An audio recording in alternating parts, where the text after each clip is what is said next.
La lionne et son lionceau marchaient le long de la rive d'une rivière en furie.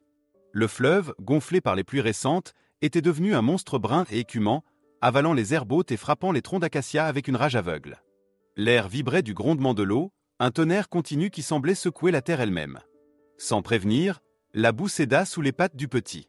En un instant, le lionceau glissa et disparut dans le courant. Un cri déchira le vacarme. La lionne bondit en avant, son cœur battant à tout rompre, ses yeux fous de terreur. Elle courut le long de la rive, suivant la silhouette minuscule de son petit emporté par les flots. Le monde s'était réduit à cette lutte entre la mer et la rivière. À chaque foulée, la boue éclaboussait son ventre, ses griffes labouraient la terre détrempée, mais le courant restait toujours plus rapide, toujours plus fort. Soudain, un miracle fragile. Le lionceau parvint à s'agripper à une grosse branche coincée entre deux rochers. L'eau tournoyait autour de lui, menaçant de l'arracher à tout instant. La lionne s'immobilisa, haletante, les muscles tendus comme des arcs. Son regard, doré et brûlant, se fixa sur la forme tremblante de son petit. Sa gueule s'ouvrit dans un rugissement silencieux, un cri d'angoisse qui ne trouva pas d'écho dans le vacarme du torrent. Elle tenta d'approcher, fit quelques pas, mais les flots montèrent aussitôt, la forçant à reculer. L'odeur âcre de la vase se mêlait à celle de sa peur. Chaque seconde paraissait une éternité. Le lionceau tremblait, luttant pour ne pas lâcher. Ses petites pattes glissaient sur le bois détrempé, ses cris se perdaient dans la tempête. La lionne fit plusieurs allers-retours sur la rive, rugissant, impuissante, le regard fou. C'était une reine réduite à l'impuissance, une chasseuse devenue spectatrice du désastre. Puis, quelque chose changea dans son regard. Ce n'était plus la panique, mais la décision. Ses oreilles se dressèrent. Au loin, un son se frayait un chemin à travers la pluie, le ronflement d'un moteur. Un véhicule. Une présence humaine. Une direction que, d'ordinaire, tout prédateur évite. Pourtant, la lionne tourna la tête, hésita une seconde, puis se mit à courir. Ses pattes frappaient la boue, projetant des gerbes d'eau derrière elle. Elle bondissait entre les herbes couchées par la tempête, le corps tendu, le souffle rauque. L'instinct de survie la poussait à fuir les hommes, mais l'instinct maternel, plus fort encore, la guidait vers eux. C'était une décision insensée, presque surnaturelle. Demander de l'aide à une espèce qu'elle aurait dû craindre. Sur la route détrempée, le garde forestier Kofi avançait lentement. 20 ans passés à patrouiller ces terres lui avaient appris à reconnaître les signes du danger, mais ce qu'il vit ce jour-là n'avait rien de normal. Une lionne surgit devant son camion. Trempée, haletante, elle s'arrêta net, si près qu'il distingua chaque goutte glissant sur sa fourrure dorée. Par réflexe, il saisit son arme. Mais elle ne bondit pas. Elle baissa la tête, poussa un gémissement bref, rauque, presque humain. Ce n'était pas un défi. C'était une supplication. Kofi resta figue. Il avait affronté des éléphants, des buffles, des léopards.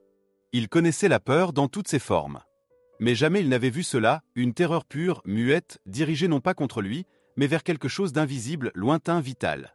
La lionne fit demi-tour, lança un regard derrière elle, puis repartit en courant, s'arrêtant plusieurs fois pour vérifier s'il la suivait. Il comprit. Pas avec des mots, mais avec le langage ancien du vivant. Soit il la suivait, soit il refusait un appel venu du plus profond de la nature. Il accéléra. La lionne courait devant le véhicule, son ombre glissant sur la terre inondée.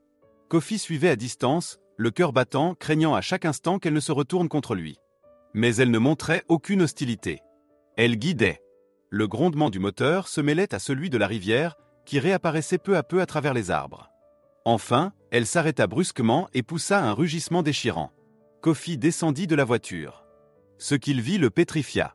Au milieu du torrent, un petit lion s'accrochait désespérément à une branche, la tête à moitié submergée, ses pattes griffant le bois. Sur la rive, la lionne tournait en rond, gémissant, son corps vibrant de tension.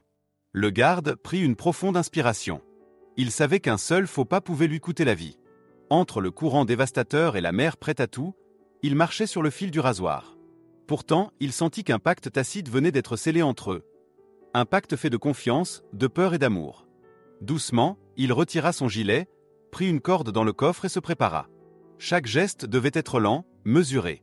Il parla à voix basse, non pas pour se faire comprendre, mais pour calmer la bête, et peut-être aussi lui-même. La lionne le suivait des yeux, immobile, tremblante. Une brise humide passa, portant l'odeur du danger et du destin. Kofi jeta un dernier regard à la rivière. Il ne voyait plus qu'un petit être suspendu entre la vie et la mort. Alors, sans plus réfléchir, il sauta. L'eau glacée le happa aussitôt, arrachant son souffle et brouillant sa vue. Sur la berge, la lionne poussa un cri strident, un rugissement de pur effroi. La lutte venait à peine de commencer. L'eau était glaciale, lourde comme du métal. En un instant, le rugissement du fleuve engloutit tous les sons. Kofi lutta pour garder la tête hors des flots, chaque mouvement lui coûtant une énergie qu'il n'avait pas. Le courant le frappait de plein fouet, l'aveuglant de boue et d'écume. À la surface, il apercevait à peine le petit lion, accroché à sa branche comme à un dernier souffle de vie. Sur la rive, la lionne courait parallèlement au courant, rugissant sans répit. Sa silhouette dorée surgissait et disparaissait entre les buissons trempés, son regard rivé sur l'homme qui affrontait la rivière. Ses cris n'étaient plus des menaces, mais des prières. Kofi sentit leur écho vibrer jusque dans sa poitrine. Chaque seconde était une bataille. Le torrent le tirait vers l'aval, les branches heurtaient son corps, la corde lui cisaillait les poignets. Il avançait lentement, mètre après mètre, contre la force du fleuve. La boue s'accrochait à ses bottes, le tirait vers le fond. L'air manquait. Il pensa à la folie de ce qu'il faisait, à cette frontière qu'il franchissait entre l'instinct et la raison. Et pourtant, il continua. Parce qu'à cet instant précis, il n'était plus seulement un garde forestier. Il était un être humain qui répondait à un cri venu du cœur du monde. Un remous violent le fit basculer. Il perdit pied, disparut sous la surface. Sur la berge, la lionne rugit d'un son si puissant que les oiseaux s'envolèrent dans un chaos de plumes. C'était le cri d'une mère qui perd à nouveau son enfant. Pendant quelques secondes interminables, la rivière sembla avaler tout espoir. Puis, dans un jaillissement d'eau, Kofi réapparut, haletant, accroché à un rocher. Devant lui, à moins d'1 mètre, le lionceau tremblait toujours. Ses petites griffes, à bout de force, glissaient sur le bois. Kofi tendit la main. Le courant voulait les séparer, mais il parvint à saisir le tronc, à se rapprocher. Le petit lâcha enfin la branche et, dans un réflexe de pur instinct, planta ses griffes dans le bras du ranger. La douleur fut vive, mais c'était une douleur qui signifiait la vie. Kofi serra le corps du lionceau contre lui, sentant sous ses doigts le battement affolé d'un cœur minuscule. Sur la rive, la lionne s'immobilisa. Elle ne bougeait plus. Son souffle soulevait à peine sa poitrine, ses yeux fixés sur l'homme qui tenait son petit. Entre eux s'étendait le gouffre de l'eau, mais un lien invisible venait de se tisser, un fil de confiance tendu au-dessus de la peur. Kofi fit un signe à son collègue sur la berge. La corde se tendit. Lentement, très lentement, il fut tiré vers l'arrière, tirant avec lui le petit corps tremblant. Chaque mètre semblait interminable. La rivière rugissait comme si elle refusait de céder sa proie. Plusieurs fois, il sentit ses pieds heurter des rochers, sa tête plongée sous l'eau, mais il tenait bon, serrant le lionceau contre sa poitrine. Le vent, la pluie, la boue, tout s'effaça dans une seule idée, ne pas lâcher. Derrière lui, la lionne suivait leur progression en courant le long de la rive, poussant des gémissements rauques à chaque fois que le courant les submergeait. Ses cris se mêlaient au grondement du torrent, créant une symphonie sauvage de peur et d'espoir. Enfin, ses genoux heurtèrent la terre ferme. Des mains le tirèrent hors de l'eau. Kofi s'effondra sur la rive, haletant, couvert de boue, tenant toujours le petit dans ses bras. Pendant un instant, il crut que c'était fini. Mais le lionceau restait immobile. Un frisson glace la traversa. Il posa doucement le petit sur le sol, sortit une serviette de son sac et commença à le frotter vigoureusement. La lionne approcha lentement. Chaque pas faisait trembler le sol. À 1 mètre de lui, elle s'arrêta net, les muscles tendus, les crocs découverts, partagés entre la peur et l'espoir. Kofi n'a bougé à pas. Il continua ses gestes, réguliers, méthodiques, comme s'il voulait lui prouver que tout allait bien. L'eau s'écoulait du pelage du petit, ses flancs restaient immobiles. Le garde posa 2 doigts sur son coude, rien. Puis, soudain, un souffle. Lega, fragile. Le lionceau toussa, rejeta un filet d'eau, puis gémit faiblement. Le rugissement de la lionne se transforma en un son guttural, presque un sanglot. Elle s'accroupit, son corps tremblant de tout son poids. Kofi sentit la tension s'effondrer autour d'eux, remplacée par une paix étrange. Il défit lentement la couverture, plaça le petit au sol. D'abord hésitant, le lionceau leva la tête, chancela, puis fit quelques pas maladroits vers sa mère. La lionne s'avança aussitôt, le saisit délicatement dans sa gueule et le ramena contre son ventre. Elle le lécha avec frénésie, comme pour s'assurer qu'il était réel, qu'il respirait encore. Le petit poussa un miaulement rauque, et elle ferma les yeux, submergée d'émotion. Kofi resta assis dans la boue, observant la scène. Autour d'eux, la pluie s'était arrêtée, et le ciel s'ouvrait lentement sur une lumière dorée. Il sentit une chaleur monter dans sa poitrine, un mélange d'épuisement et d'émerveillement.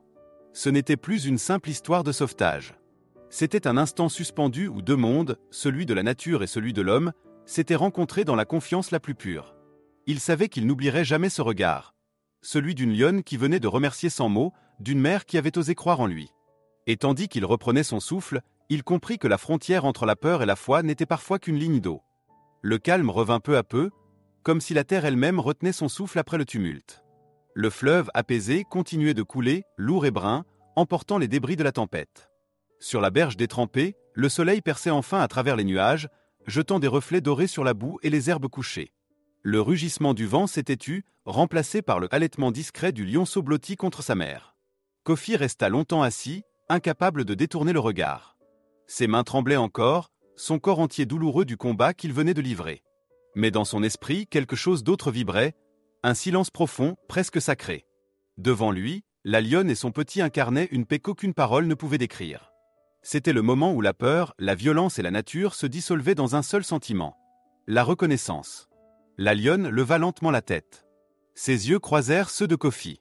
Ce n'était pas un regard d'animal, mais celui d'un être conscient. Il y lut une émotion brute, une gratitude farouche, indomptable, empreinte d'une dignité ancienne. Elle n'avança pas, ne rugit pas. Elle resta immobile, la gueule entr'ouverte, respirant fort, comme si chaque inspiration lui servait à vérifier que le monde autour d'elle existait encore. Kofi sentit son cœur es serra. Tout son instinct d'homme lui disait de reculer, de ne pas rompre cette trêve fragile. Mais une autre voix, plus ancienne encore, lui murmurait de rester. Il se pencha lentement, ramassa son sac, rangea la corde trempée et referma la trousse de premier secours. Les gestes du quotidien, insignifiants, semblaient soudain pleins de respect. Il savait qu'un simple mouvement brusque pouvait tout briser, mais il savait aussi qu'il n'avait plus rien à craindre. Le petit rémois. Ses pattes maladroites foulaient la terre encore humide, et sa queue battait faiblement. Il leva la tête vers sa mère, puis vers l'homme. Un instant, leurs trois regards se croisèrent, formant un triangle improbable entre le sauvage et l'humain. Puis la lionne fit un pas. Lentement. Son souffle chaud souleva un peu de poussière. Kofi retint es a respiration. Mais au lieu d'attaquer, elle s'arrêta à quelques mètres, baissa la tête et poussa un grondement sourd, doux comme un adieu. Elle fit demi-tour, emportant son petit contre son flanc. Ses empreintes s'imprimèrent dans la boue, profondes et majestueuses. Kofi les suivit du regard jusqu'à ce qu'elles disparaissent parmi les acacias. Ce n'est qu'alors qu'il laissa échapper un long soupir, un souffle de soulagement et de tristesse mêlée. Car au fond, il savait qu'il venait de vivre quelque chose que peu d'hommes connaîtraient jamais.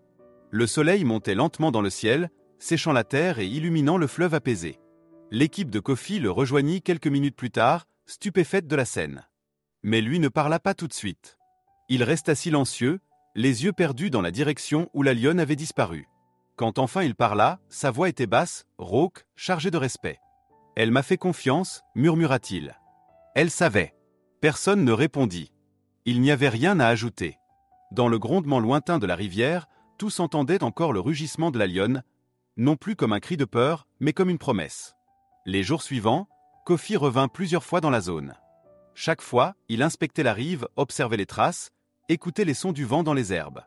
Une fois, il aperçut au loin deux silhouettes dorées, se découpant sur la lumière du soir. La lionne et son petit. Ils le regardèrent un instant avant de s'enfoncer dans la savane. Ce regard silencieux suffisait. Ils n'étaient plus ennemis. Ils étaient liés par un souvenir, une dette invisible gravée dans la mémoire du monde sauvage. Des semaines plus tard, l'histoire fit le tour du pays. On parla du courage du garde, de la chance du lionceau, du miracle de la survie. Mais pour Kofi, tout cela n'était que surface. Ce qu'il avait vu, ressenti, ne pouvait se raconter qu'en silence.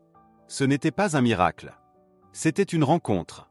Celle d'une mère prête à défier la nature pour sauver son enfant, et d'un homme prêt à défier la peur pour sauver la vie. Il garda une photo de ce jour-là, la rivière, les traces de pas, la lumière dorée. Pas la lionne. Pas le petit. Juste le lieu.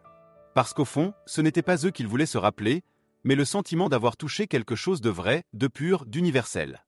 Et chaque fois qu'il repassait devant cette rivière, il s'arrêtait un instant, fermait les yeux et écoutait. Le murmure de l'eau semblait lui répondre. Un murmure qui disait que la force ne réside pas dans la domination, mais dans la confiance. Que la survie n'est pas toujours une lutte, mais parfois un acte de foi. Dans le lointain, la savane s'étendait, dorée et vivante. Et quelque part, une lionne marchait fièrement à travers l'herbe, son petit trottant à ses côtés libre, vivant et peut-être d'une certaine manière reconnaissant lui aussi.